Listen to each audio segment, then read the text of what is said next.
And before I forget, I wrote a check, but it was up here. Yeah, I don't know about you, but there are times when I have to take a break from the news. It's just too overwhelming. So today, I'm going to talk about prosperity.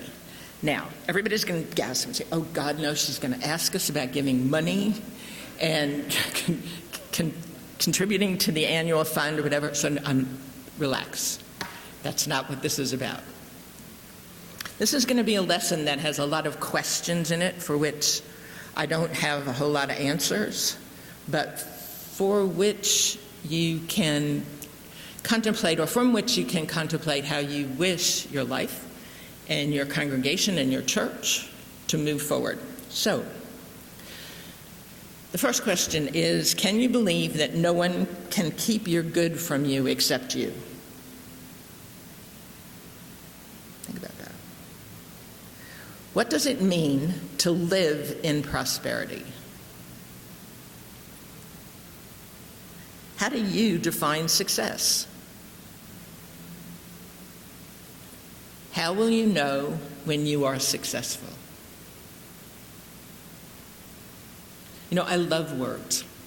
I love definitions. Dictionaries are among my best friends.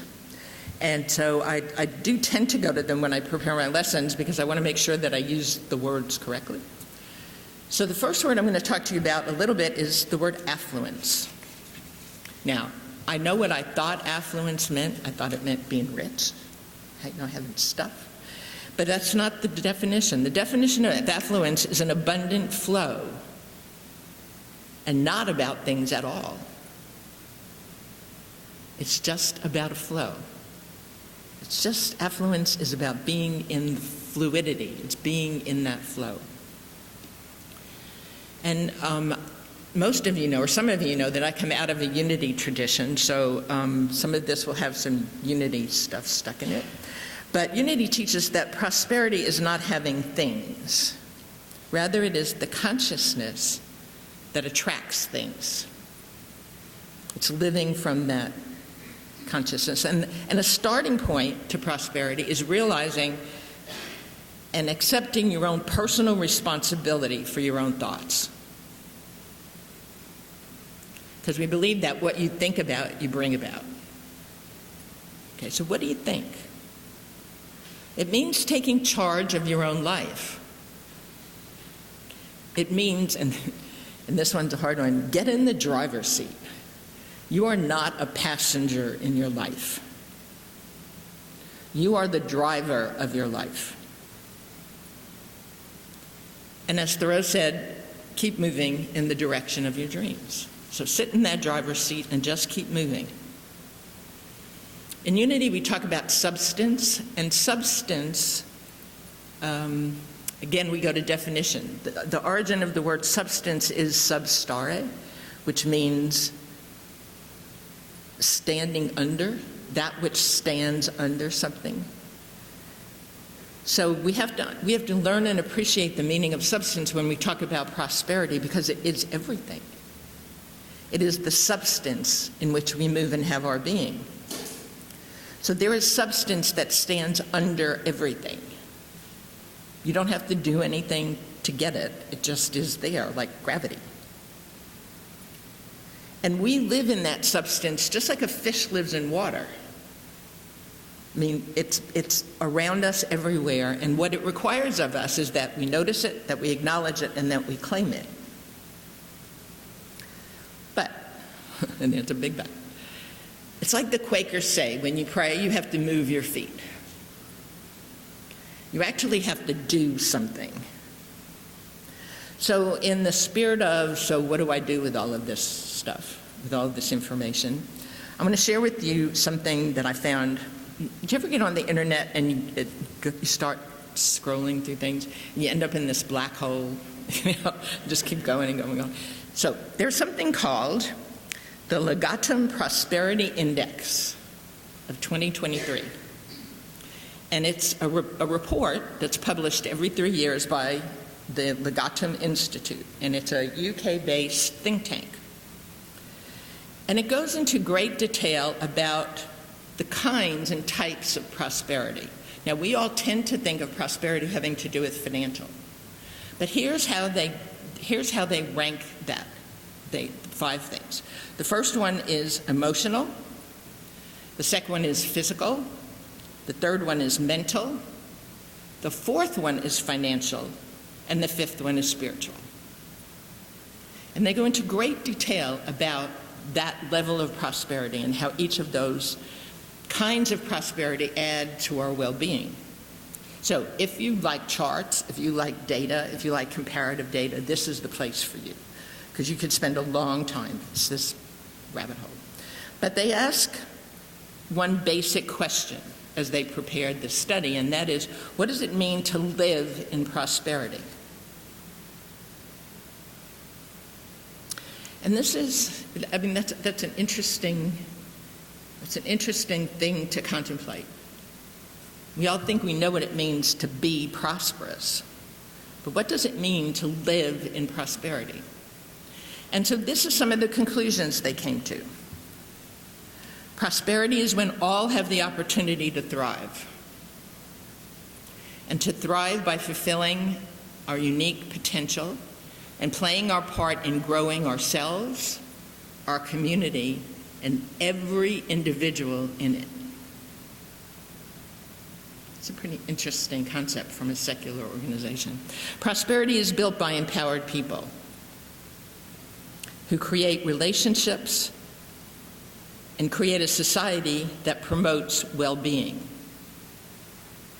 Prosperity is built on inclusiveness. Prosperity is way more than finances, success, and way beyond thriving. It's about peace, health, mutual support, and respect for all people. Because it is about a world that works for every person.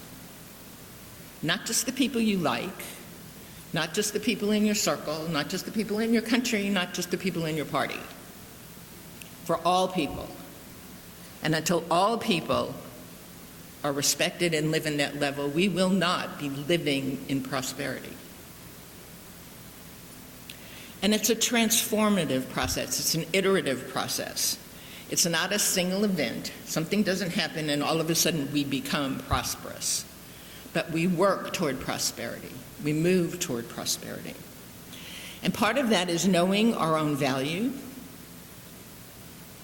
and assessing whether or not we are living in alignment with our values. You know, we often speak a good, I don't know what to say, speak a good talk the talk. How much of us walk the walk? How many of us actually get up every morning and make the decision to do something that will add to the prosperity of the planet on which we live?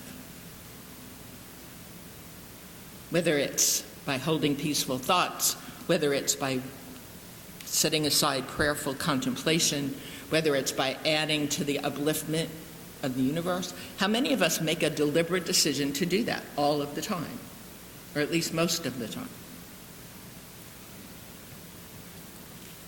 We know, and in Unity we talk about it a lot, that words are creative. That we create our universe by the words that we speak. We have the energy to draw to us through the words that we speak, the substance that we want from the universe that we live in. So here are some words and phrases we use all the time, and we need to consider if we really want a prosperity consciousness, whether or not we want to use them. And the first word is but. And but signifies self-limitation. So, I know I should, but. I know I could, but.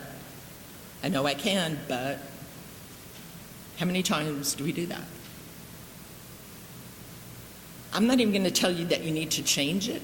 What I'm telling you is you need to be aware of it when you do it. Because when you're aware of it, you will realize how often you do it. I actually did this for a while. and I took a little thing and made, like little hash marks, check mark. It's scary. So that awareness is that awareness is the first step. The second sort of that goes along with the but is the onlyness. So I only earn a certain amount of money.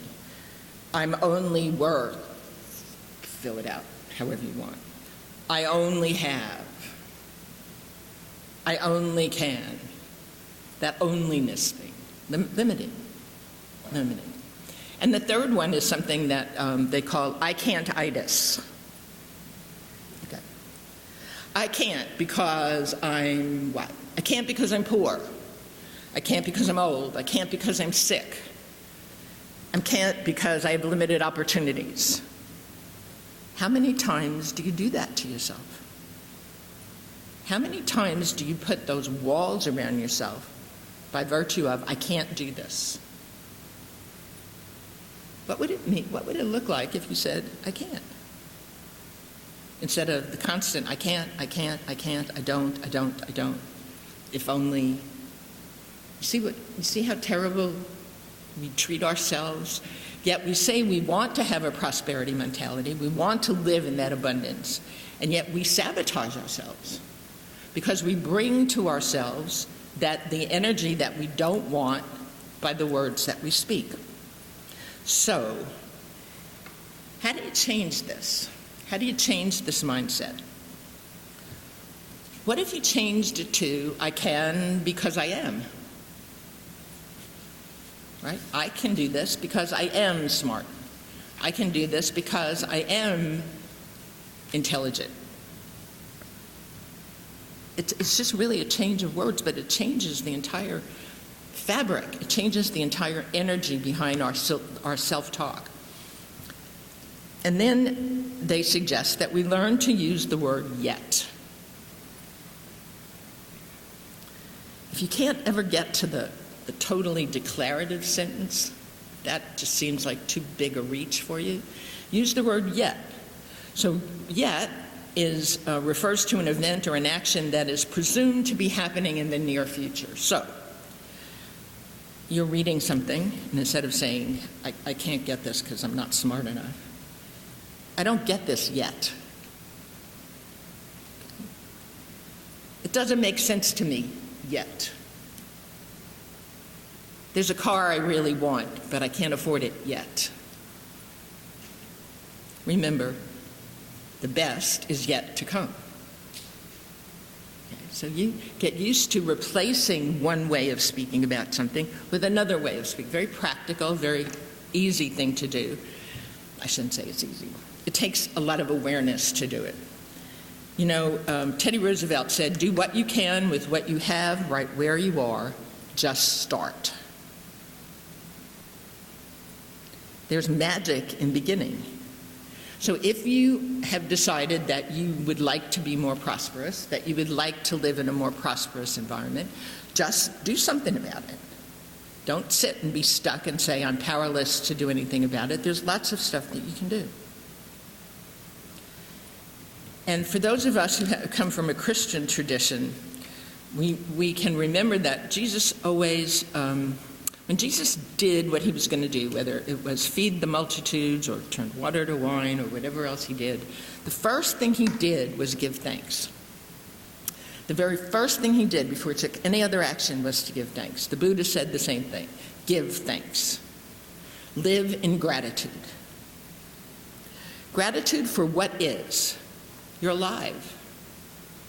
There are a lot of people on this planet who aren't, who used to be on this planet who aren't. Probably a better way to say it. You have a roof over your head. You have a church family that supports you. All of that grace is something to be grateful for. And instead of living out of the energy that says, I don't have enough, or I need more, or think about what you already have and be grateful for it. Bless it all. Bless it all. Bless the good and the not so good. I don't know about you, but I've learned more from the not so good in my life than I have from the good in my life. From the errors that I've made, from the setbacks that I've had, from the things that I needed to do that required me to pull up some strength from inside. They were the biggest teachers. Those events were the biggest teachers, and they did not feel good at all. And you can be grateful for major stuff like I can breathe, I have life, I can look at the beautiful monarchs that are flittering around out here. They're gorgeous. But you know what? You can also be grateful for little stuff, for stuff like ice cream and coffee in the morning and lemonade on a hot day or chocolate anytime. So you can make of any day a dance or a dirge or a death march. Get to choose. It's your day. You own it. You wake up to it. It's yours. You are alive in it, and you can make it good. So my final question for this lesson is, do you believe that you deserve prosperity? How many people here believe they deserve to be prosperous? Okay, I see some hands. I see some others. Know that you all deserve it, and I know that I do. And so I would like to share with you something that I wrote that I call my prosperity statement, and it says, I dare to see myself as strong, confident, capable, successful, and possessed of the patience and stability to keep on moving in the direction of my dreams. That's my prosperity statement. I hold it to be true for myself. I hold it to be true for you. And thank you for having me here. And I'd like to say amen and amen.